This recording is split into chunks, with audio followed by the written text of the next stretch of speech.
Guys, gusto niyo mangga? Mangga. Ayan, o dami. Nagabiak-biak siya sa ano. Sinungkit kasi namin ito. Kapitbahay.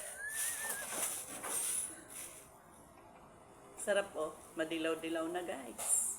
Yan guys, oh. Yan na. Ayun oh, ang dami.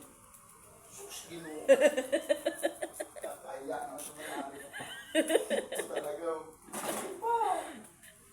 Kaya pala yung pawis ko. Libre naman manungkit dyan. Sabi naman ni ate yan. Kaya sinungkit na natin. Kasi mahal ang mangga. Manungkit na lang tayo. May libre naman.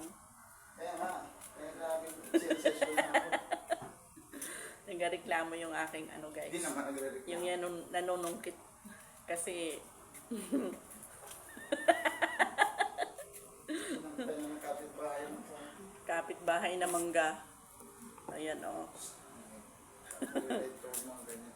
Ayan oh, medyo hinog na siya guys. Oh. Iba may sira na. Oo. Mga ganyan. Ayan oh. Pag medyo dilaw na siya, nasisira na. Kaya pala nalalaglag. Kaya maraming nahuhulog sa puno. Dito lang to guys sa tabi namin. Sa kapitbahay lang. Maraming bunga yung mangga nila. Yung mangga na bakanting lote. Wala siyang may-ari. Pero pwede kaming manguha. Pinapayagan naman ng mga ano. Pero pag iba ang pumasok na hindi taga dito, bawal. Bawal siyang pasungkitin.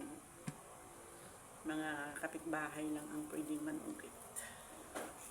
Kaya libre. Sayang naman. Eh, ang mahal ng mangga ngayon guys. 60 ang kilo.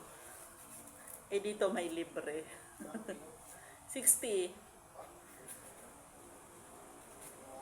60 ang kilo. Yung nakuha natin, siguro 5 kilo yan. Libre yan. Diba? Saan ka pa? Pag naubos ulit to, manunungkit ulit tayo. Ayan o, ang lalaki guys. So,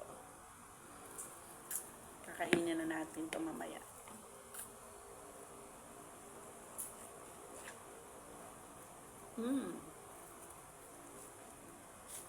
Matamis.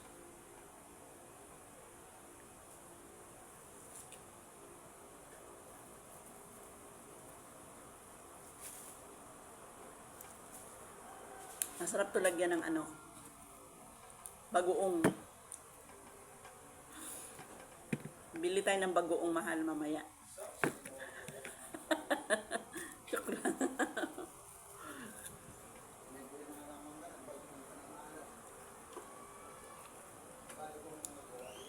Kain tayo guys. Ayan, maraming mangga. Libre.